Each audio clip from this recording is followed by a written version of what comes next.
Everyone hits a bump in the road. What do you do with it? Be inspired as we explore the ways people experience, navigate, and manage the ups and downs and twists and turns in this road trip called life. Welcome to another episode of Bump in the Road. The basic podcast is always free. We also have a premium subscription called Bump 2 that lets you listen in on extended behind-the-scenes conversations with our guests. Check it out at www.bumpintheroad.us.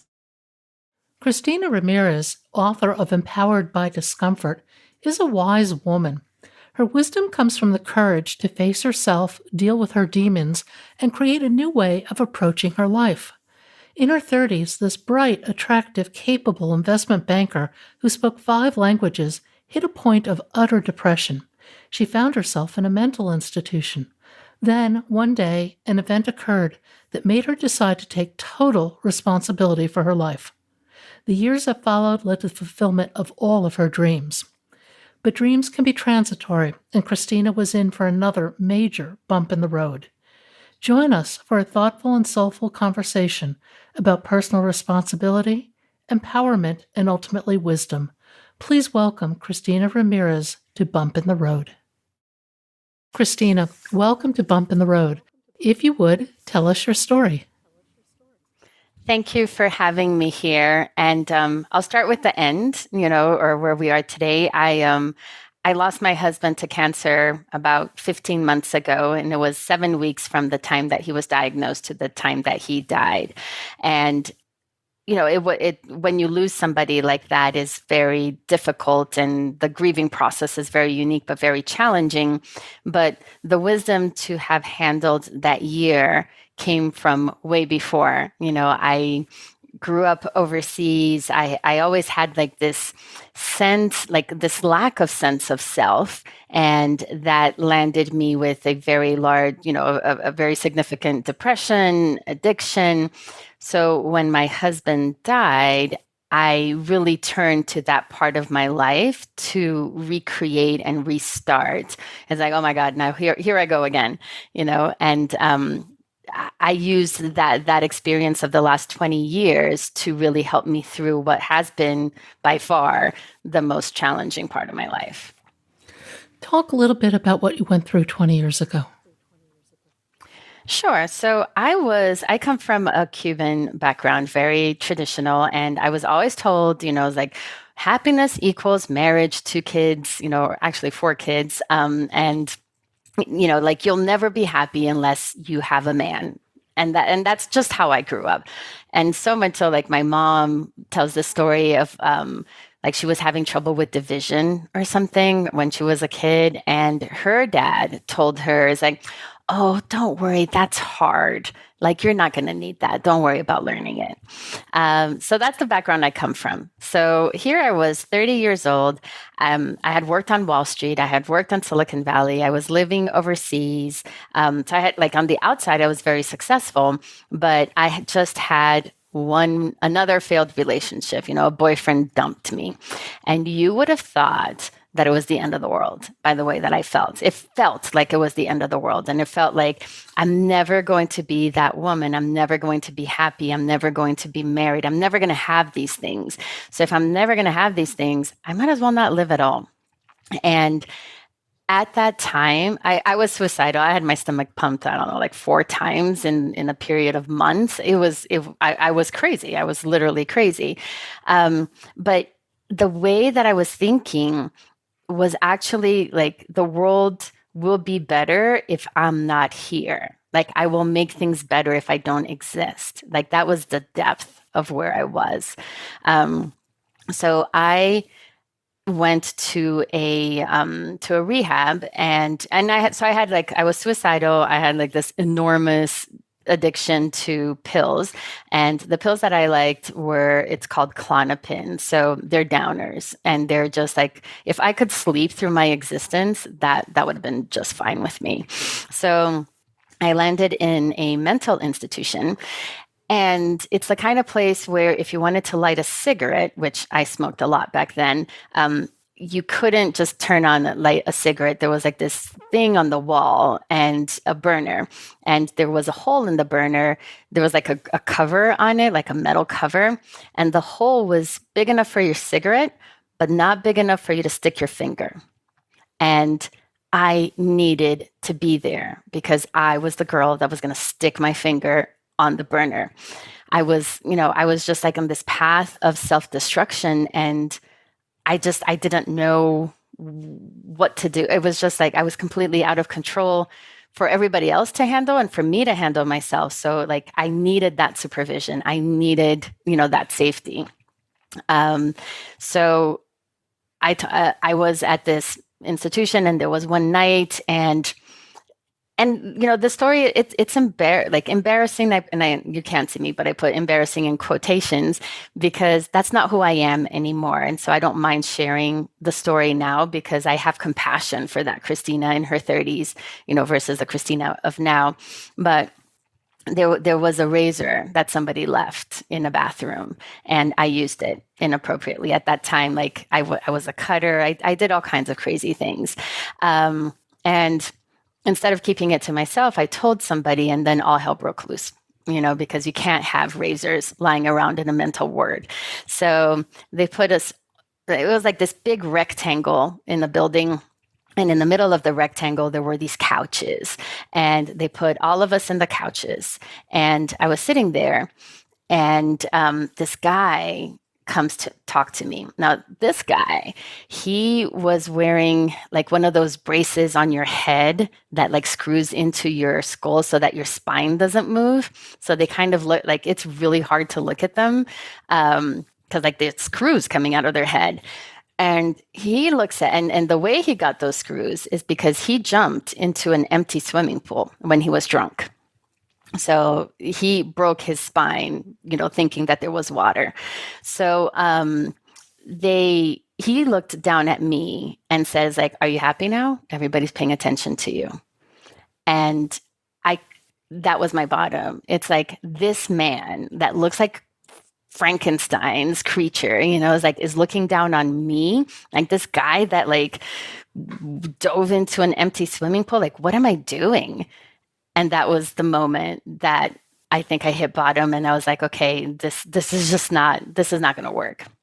And that's when I started taking more responsibility for myself and eventually getting sober and getting everything else that came after that. From there, that night, I got on my knees. I'm not a religious person. I pray to a God that I don't believe in. But it was when I started taking responsibility for myself and really, creating the life that then became my life, which I created after that moment of desperation. And it wasn't even desperation. It was just like, I was so embarrassed that this guy with the screws coming out of his head was looking down on me because, we were all sitting in those couches, and he was missing his football game because I had cut myself. And that was my bottom. You talk about taking responsibility for yourself. Talk about that a little bit because I think it's a really important concept. Sure. So I'm not an idiot. So if I really wanted to kill myself, I would have died. So what I've come to understand over the years is that I didn't want to die, but I wanted to stop feeling the way that I was feeling. It was like that sense of, I will never get there. I will never be happy. I will never, that's what I wanted to end. But the thing is, that is an internal feeling. Like nothing in my outside could provide that for me. So unless I did something about it, and I remember having this thought is like, well, if I'm not going to die, I need to learn how to live because I don't want to do this anymore. I was just done. And so the options were, being successful in my suicide attempt, which thank goodness I wasn't, or taking responsibility and saying, all right, so let me see what I can do to change the way I feel. And I like, it's impossible for somebody to do that to you. That has to come from you. And I think that that's why in addiction, it's so hard for people that love us because they can't, until we come to that conclusion, until you hit bottom, nobody can help you get back up. What did you do to pull yourself out of that? Well, I started just like, I stopped fighting. So if somebody told me go to an AA meeting, I'd go to an AA meeting. I got a sponsor. If they would have told me I had to believe that the sky was purple and not blue, I would have done it. Because what I realized is like, here were people that were talking my language. They understood what I was thinking and what I was feeling. Like nobody, I had never heard that. I had never been around people that knew, that had the words for the feelings that I was having, but I couldn't express yet. So I trusted them, I believed them, and I did everything that they told me to do. So it's just to stop fighting and start doing. And you can't solve the problem with the mind that created the problem. So yes, I have to take responsibility, but my responsibility is being faithful to the guidance that is being given to me. And then fast forward, what, about a decade or so, and all of a sudden you have everything you thought you wanted or you did want, but it's real.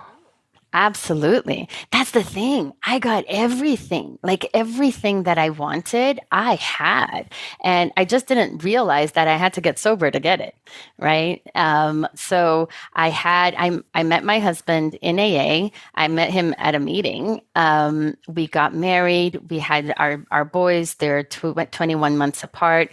And we really created this family culture that it was so different than the one that I grew up in, but it was me. I was very authentic in it. I felt like I belonged in my family, in the family that I was creating with him.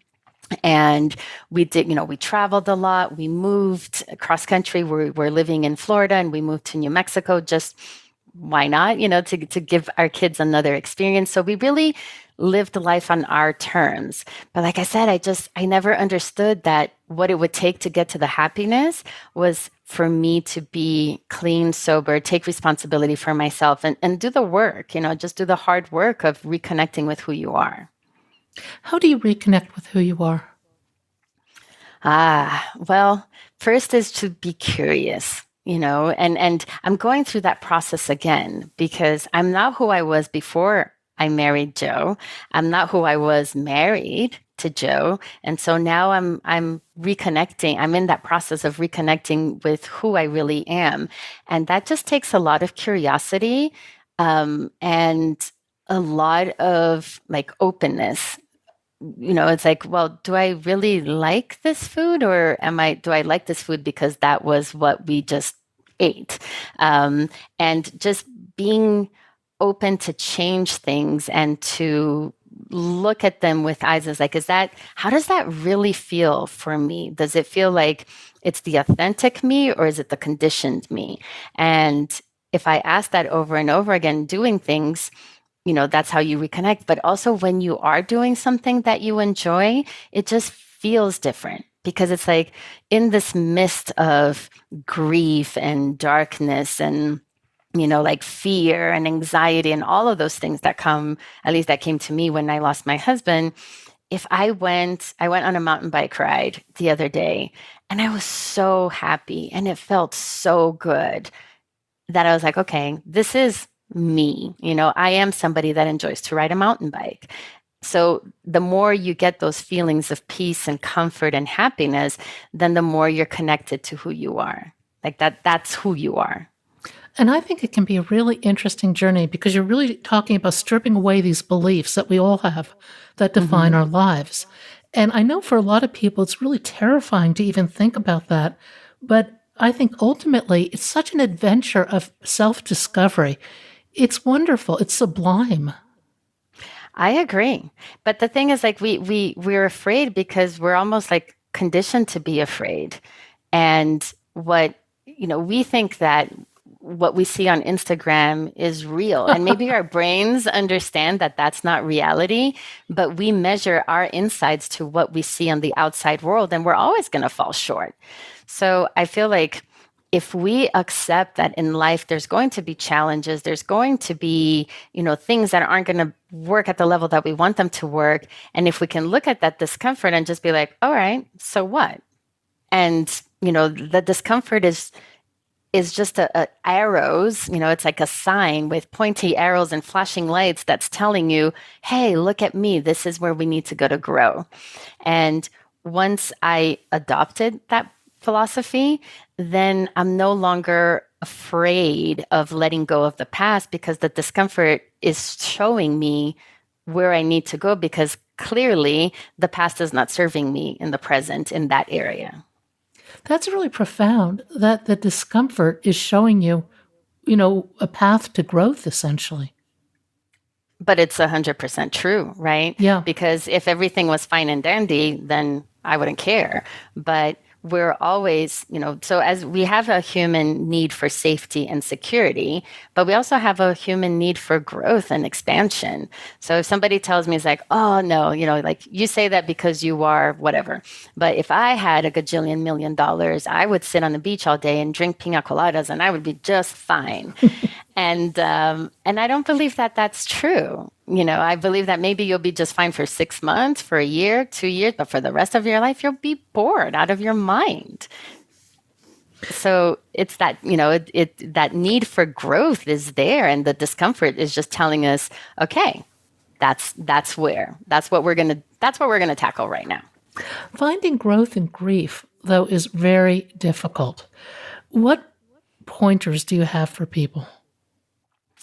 Sure. Well, I can tell you that, in the worst moment, like when I was holding my husband's hand as he was taking his last breath, I was a mess. I couldn't understand really what was happening, and I was like, it was like the depth of my despair. Right? There was a little light inside of me that said, it's like we've been here before. And the best was yet to come. So there will be light again. And I don't know if the best is still to come after, because I had like 20 amazing years with my husband, but I know that he died and I didn't. And because I didn't, it's almost like I have a responsibility to live. And I'm not sure I'm answering your question, but I have 2 teenage sons, and sure, there are days that I would have loved to just like hide under the covers and sleep all day, but I can't. So you have to grow because the way that you're feeling is so horrible that the only way out is to feel it and learn how to live again and learn how to live differently. And I think introducing energy into the equation is part of the key.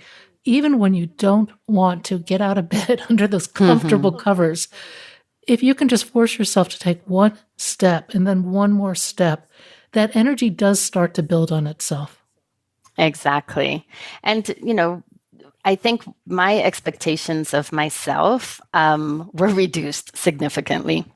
Right. And I just allowed myself to feel whatever it is that I was going to feel. So at least for me, grief comes like in these waves. And at first it was unrelenting, it's like, I the first time I got to my house, it's like, I was there and all of his things were there. Like his favorite coffee mug was inside the dishwasher and his glasses were on the table and his clothes and his books and all of his stuff was there, but he wasn't. And I fell apart. And those, like every time that I would, when I realized, oh my gosh, I'm never going to hear his voice again, I fell apart. When I realized that he wouldn't see my kids graduate from, I would fall like these, but I had to fall apart so that I could pick myself back up. Right. If I ignored it, it would just become bigger. And so over time, the waves came further and further apart. And it doesn't, I have this diagram that like if grief is a ball and it's a ball of like, I don't know, 3 centimeters, when he first died, my life was also 3 centimeters. My life and my grief were one and the same. But then as time passes, the grief is still 3 centimeters, but my life is growing because I'm still alive. So maybe my life is now 5 centimeters and the grief is 3 centimeters. So And then as, as time passes and I have more life experiences, the grief is still going to be 3 centimeters, but maybe my life is going to be 6 centimeters. And it's hard to say that because it almost feels like I'm forgetting the most important person, in my life, because without him, I wouldn't have my kids. But it's not, it's just that my grief is the same, but my life is growing around it. And that gives me hope, a lot of hope. You say everyone will have their 20% of discomfort. Mm-hmm. Is that a given, do you think, throughout life? Yes, it may not feel that way. If you would have told me, at the beginning of my grief journey, that's like, oh, don't worry, Christina, that's just 20%, you'll be okay. I probably would have punched you. No, it didn't, because it certainly didn't feel like 20%. But if I'm able to zoom out, I realize that, like he died, I didn't, but I still have my kids, I still have my business, I still have all the things that I do. So it is a part of our life. And 20% is not like Pareto's law, like it's not a scientific number, but it's just there's a small part of us that is always going to be uncomfortable, is always going to be discontent, is always going to have a challenge. And instead of being upset about that, if we lean into that, that's how we grow. And I 100% believe that happens to everybody at all times. And maybe, right now it's an issue with your child that's really, bothering you and that discontent. And maybe later, you fix that issue with your child, but then maybe it's, the house has something. Like there's always something. And that's okay. Like that's just, there's no reason to fear it. You can face those challenges with confidence. I think the thing that's really interesting about that 20% is that the answers lie within us. What about that, whatever the issue is, what about that issue is triggering us? Exactly. Thank you. It's exactly that. That trigger is just what is lighting up right now that you need to focus on and deal with. And I think we have this idea that, oh, I'll be happy when, I'll be happy when I have a gajillion $1,000,000 in the bank. I'll be happy when I have a family, I'm married and have kids. I'll be happy when this outside thing happens. But we never get there. I think the wisdom that comes from learning that very difficult lesson of not looking at Instagram and looking within, which is where all the answers lies, is so profound. But it's hard, and it requires that you focus and you work throughout your life. But that's the thing. It's hard because we have the habit of doing it. But if we just change the habit, like we just change the way we think about it and are deliberate about that, then we'll create a different habit, which is to look at Instagram and be like, oh, that's nice. That's it. It doesn't say anything else. But we make it hard because we create that story of, well, I'm not good enough because they have this or that looks like that. But we are enslaved to the habit of comparing ourselves. So the same way that we can have the habit of comparing ourselves, we can have the habit of not comparing ourselves. It just takes a little bit of effort to change. That's it. Oh, I think you're so spot on. Judgment is one of the it's certainly something I struggle with. Where we live in such a tangible society where you're one up, you're one down, you have this, you don't have that. And that judgment just kills our souls. Yeah. But again, I believe that judgment is just a habit. It's just a habit that we can change. Just like my mom used to say, is like, you will never be happy without a man. Like that was her habit. That was just her belief. But I can change that.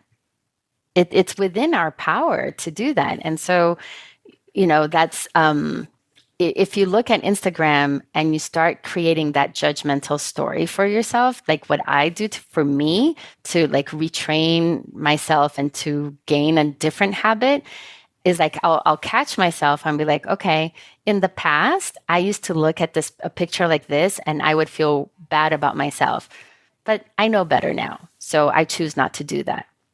And if you do that over and over again, that will be your new habit, period. It will. And what you practice grows. It's interesting. I often quip that I'm on this earth to learn patience. I'm always impatient. And I've really been working on patience the last several years. And all of a sudden the other day, it was kind of an aha moment. I had to just laugh at myself that by exhibiting more patience, the opportunities to learn patience were Hmm. diminishing. Ah, there we go. So that's a positive. Oh, it's a huge positive, but I had to laugh because it's so simple. But why is it so difficult to learn these lessons? Not that I've totally Bec- learned it, by the way. yeah. Well, I think, but that's the point, right? We're always going to have that discomfort that we're always growing and learning. Um, but it's hard because we make it hard and because we don't understand or we don't empower ourselves to change it. So I have this, I work a lot with kids and I tell them, as frustrating as it is for us parents, like I cannot control your thoughts. Like that's the one power you have that there's nothing I can do about. Like I can guide you, I can influence you, I can control your outside, but what you actually think, I have no control over. That is power. So if we just use that power and change the way we think, then all these other things start falling into place because it's just a habit, which you are in control of 100%. I find that so incredibly empowering. And your book is empowering. Talk a little bit about what went into writing your book. Thank you. My book just poured out of me. I started writing it December 26th and it was finished by February 2nd or something Wow. like that. Yeah, it was really fast. Because I was just sharing the tools that helped me get through the death of my husband, but it turns out it's the same tools that I have been teaching for years. So it was a very easy, smooth process for me. And by writing it, I was also reteaching myself, all the things that I do have power, that I am in control, that I can change. So the writing it was empowering to me just as much as hopefully it is empowered to anybody that reads it. If you could rewrite your story, would you? Oh boy, I would not have my husband die. Not because I understand that there is beauty in it and that like I loved fiercely and all of that, but I just feel like he had so much more to live and to give, and therefore I had so much more to live and to give with him that if I could have had him for a little bit longer, I would. It's so hard to integrate death, which seems so final, into our lives, doesn't it? Yeah, because it doesn't seem final, it is final. And that's like the hardest thing to handle. It's like I will never ever blah blah blah hear his voice. I will never ever have a conversation. I will never ever there is no, like it's done. There's no turning back.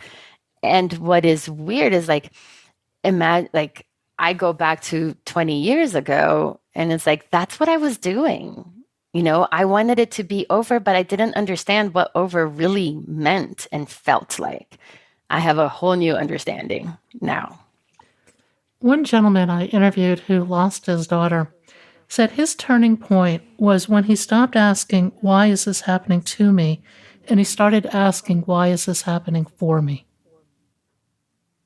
Yeah, that is I think you get there eventually, and and I'm not sure that I'm there yet. I don't think it happened to me. I think it happened to him, right? Like to him as in my husband. And what I can do is be like, okay, so this happened. Now what? Now I get to choose what to do with it. I get to choose to lay in bed all day and hide under the covers as God, Lord knows I was tempted, or I get to choose to make of this experience something that is more meaningful, be an example for my kids, help others, maybe show somebody else that's out there suffering that there's life after such a big loss. I don't know that it happened for me, but I know that I choose what to do with it. How do you help your kids through something like this? Like having an open door communication that, instead of trying to fix it for them, to let them feel it and go through it while being supported. And I think that's part of what I also teach in the book, and what I certainly teach in my work with children, is that I can't I can't make them feel better. Their dad died, and if they're missing their dad, that hurts. But I can sit with them and I can understand them and I can hug them and hold them and tell them I love them. And that one day, or, in a few moments, it's not going to feel this bad, and just give them that hope. But that's how I help them through it, by empowering them to live through their pain. Are there any ritual-oriented things that you do in his memory? Yeah. So with his ashes, there is a company that they turn the ashes into, they look like river rocks, and it's a very respectful process. I loved the whole thing. So they look like river rocks, but they're his ashes, and they're actually much more eco-friendly than spreading ashes in in wherever. So we will take, one of the rocks and go to the places that he loved and leave him there, so that he's a part of those places. So we, as a family, snowboard a lot. So we would take it to the mountain, or if it's, I have some of the rocks in my room. Each kid has some of the rocks in their room, and it's kind of our connection to him. So that was really important. And then obviously, for his birthday, we went and did something that he would have loved to do. We went to Austin City Limits, and we would watch the Red Hot Chili Peppers, in his honor. And those things, help a lot to keep his memory alive. His memory is never not going to be alive, though. He was such a big part of us. But our life will get bigger around his memory. Now, your book, Empowered by Discomfort, where can people find that? Anywhere where books are sold, Amazon, Barnes and Nobles, online. It's anywhere you'll be able to find it. And is there a website or something where people can connect with you? Absolutely. So it's my name, Christina M. Ramirez. That's kind of the hub where you can buy the book, but you can also see more of my programs. And I answer every email that I get. People think I'm crazy, but to me, if somebody takes the time to write me an email, I'm going to take the time to answer them. So just hit that contact button and shoot me an email, and I will answer you. Thank you for listening. I hope you'll support this podcast by becoming a Bump 2 subscriber. Buy us a cup of coffee. It's your support that makes this podcast and website possible. I hope you found something in today's podcast that inspires you along your own life's path, because sometimes a bump in the road is actually a portal into a more conscious and meaningful life.